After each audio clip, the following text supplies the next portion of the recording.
confessed that you have forgotten about confessions, so you're forgiven. We'll forgive you. Thank you very much. Thank you. Quick and sharp, you're more likely to be forgiven. Yeah, it's that's these right. people that linger it and carry it on. Absolutely. That's the risk. Drive-through confessions, that's what we need to. We should set that up with McDonald's. Yes. You give us a burger and we'll take people's confessions as they go through the drive-by. Yeah, I love that. So order at window 1, pay at window 2, absolve yourself of any sins at window 3. The only thing is, I don't think that we'd have a clue what we're absolving, because all we'd hear is sin, confession. Oh dear. But yeah, here we are again, Thursday morning. Can you believe it? I know, right? Where is the year gone?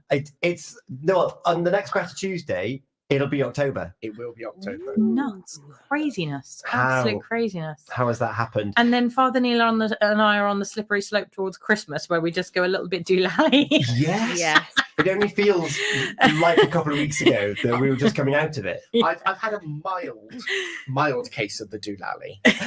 Only a mild case. Yes, because the part of the doolaliness before Christmas is the fact that I have to keep on singing What's in Royal David City again and again and again and again. Whereas over the last 10 days, all I've been singing is "We plough the fields and skirts." Of course, harvest. Harvest. So I've had a little bit of doolally.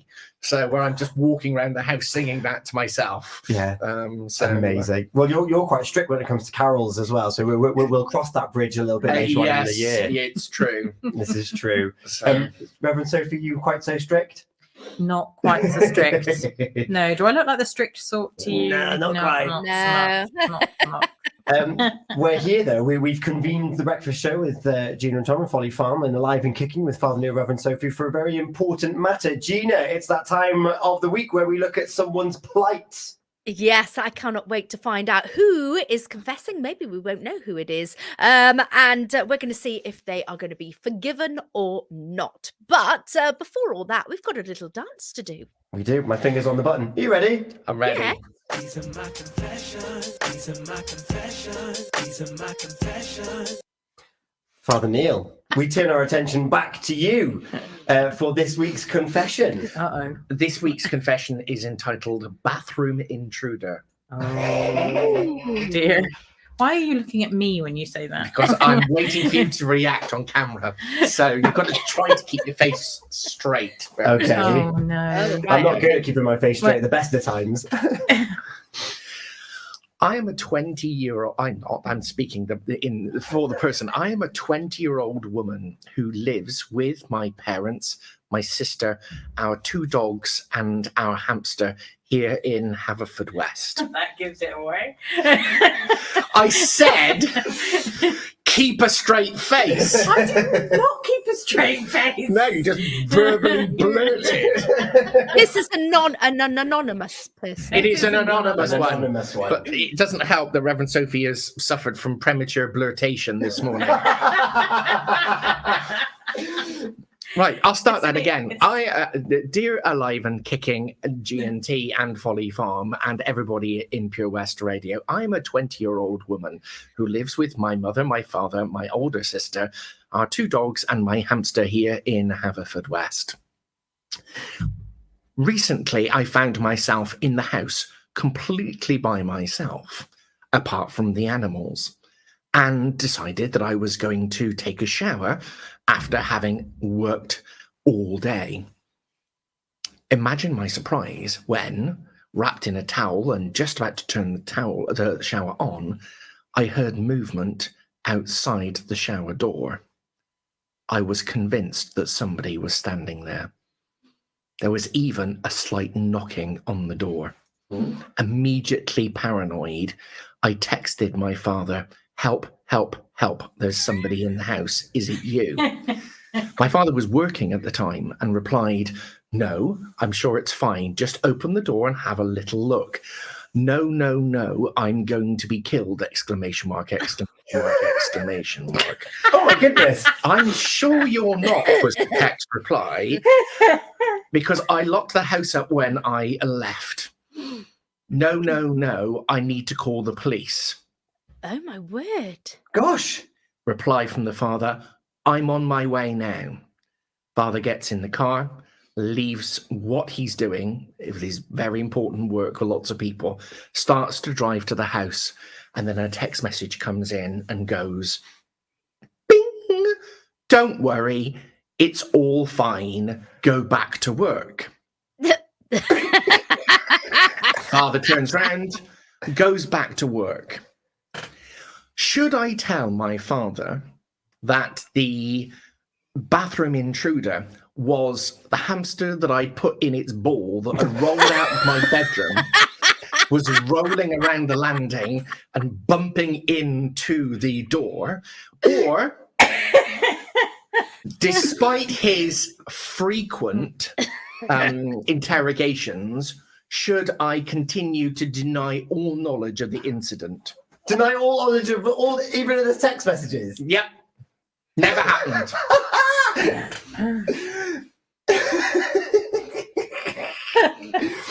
Oh, I love this. Gina.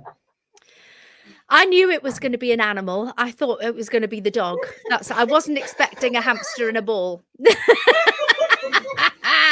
I think I've been in that situation where thinking there's something in the house.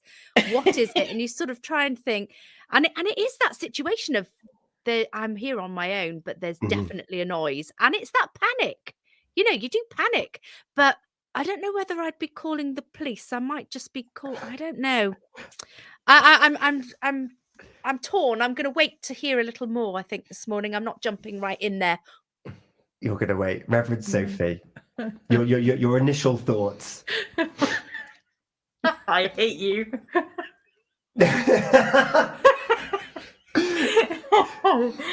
My initial thoughts are that perhaps I should not say anything on the grounds that I think I may know who this person is. However, I think I'm inclined to agree with Gina. If there actually was someone in the house, she did the right thing by phoning Dad, and then so she, thinking that there was somebody actually in the house. I'd have got the nearest heavy object. I think. Okay. I'd have self-defense. And I'd have been like, right, I'm going to go look, and if there is something there, Reverend Sophie, dressed in a towel, holding a loofah, ready to bring a burglar. Or the loo brush would have been a better one, wouldn't it? Brush. I wouldn't want to be swinging a loo brush around. They'd have run off pretty soon. Yeah, they would have. Oh my goodness. If you've just joined us, we're looking at the confession of the person getting into the shower. They hear banging noises and they think, oh, my life's going to end. I'm going to phone Dad. I'm going to message him, who left work because the police were going to be called. And now there is denial of any of that happening, following a message that said, don't worry, it's fine. Don't worry, it's fine. It's fine. Just turn around, go back to work.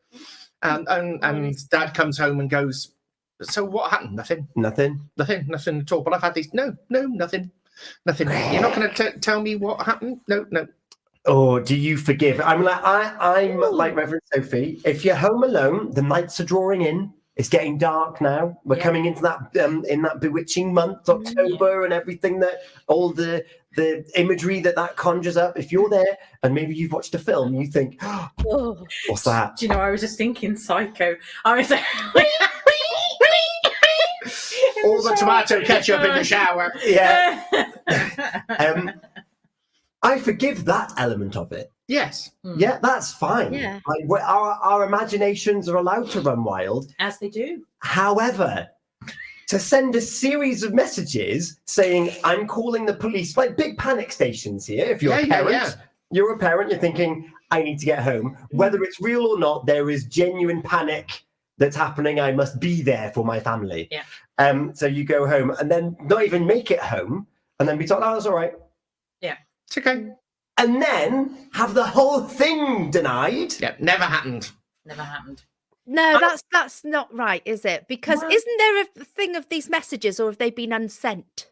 No, the message is still there. They still exist.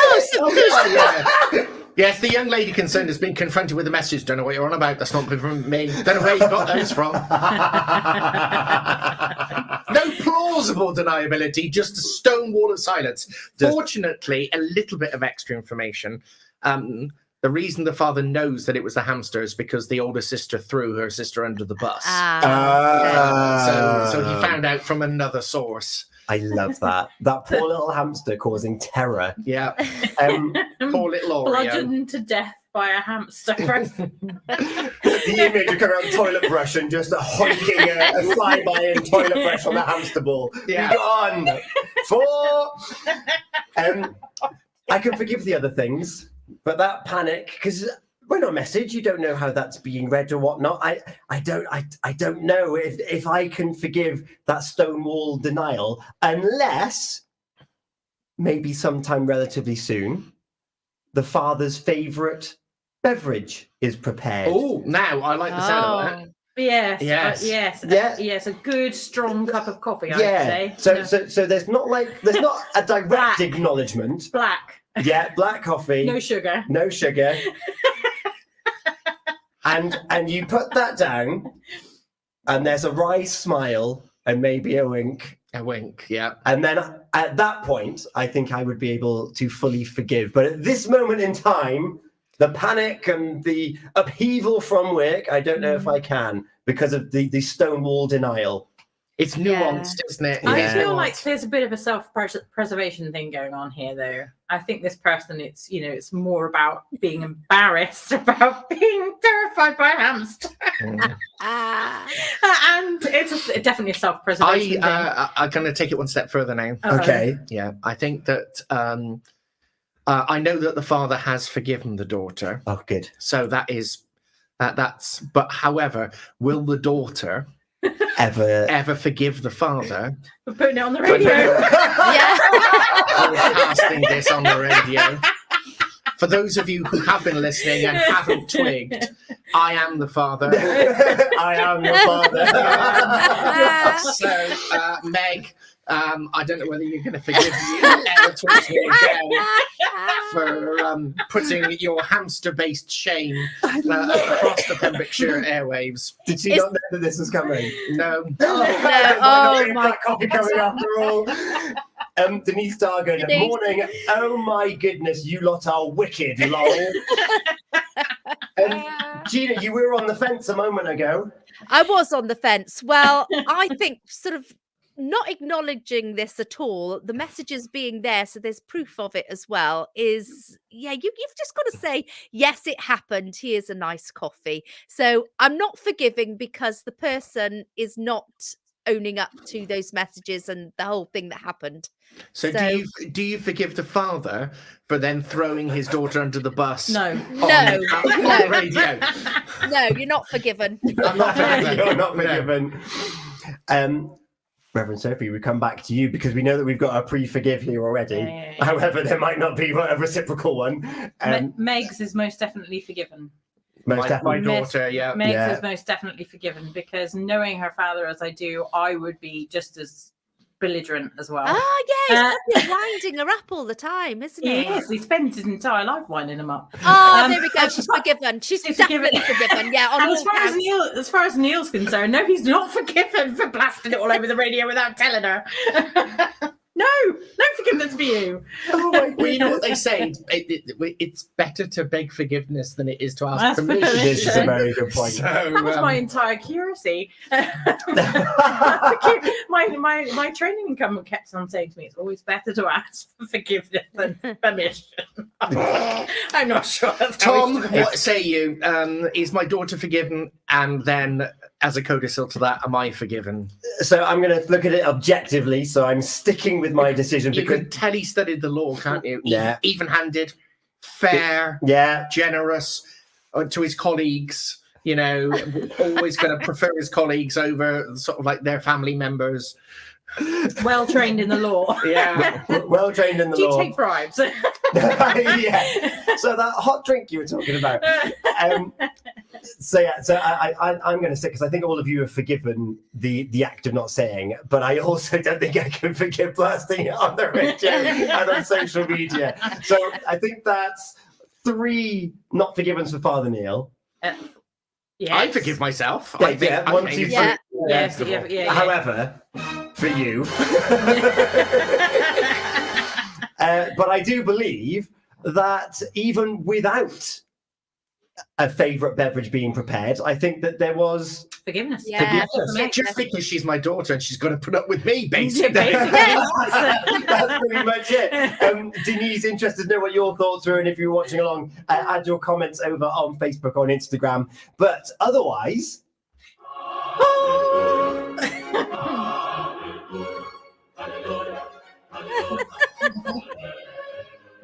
forgiveness. Forgiveness. And the poor old hamster is also forgiven. Yes, bless him, little Oreo. I'm surprised actually because he doesn't normally roll out of the room because the dogs then like to play football with him. So, Love that. If you have a confession that you would like to bring to the Council of the Breakfast Show and Live in Kicking, you can send it through to us. You can email studio@purewestradio.com because we do this every Thursday morning at 8 o'clock. And it's also where we get the preview for Alive and Kicking on Sunday morning. this Sunday morning, 8 until 9, and we are going to be thinking all about journeys and pilgrimage and walking with Jesus. Nice. There we go. We've got that in store for us. Gina, what have we got left to come up this morning? Oh, we're going to be playing Unscrambled. We've got some letters on the way. Just a few more names now to go into this month's main prize draw. Do you fancy winning an annual family pass to Folly Farm? Well, if you do, come and join us for these letters very soon. Love that. Denise has been in touch. Do you forgive was the question posed to her. Well, this time I will. Well done. Yay! There we go. We're going to take a short moment. We'll be back with those letters to get your chance to get an annual family pass to Folly Farm. Father Neil, Reverend Sophie, thank you so much for joining us here again. Thank you for having us. Lovely to be here. The Breakfast Show with Gina.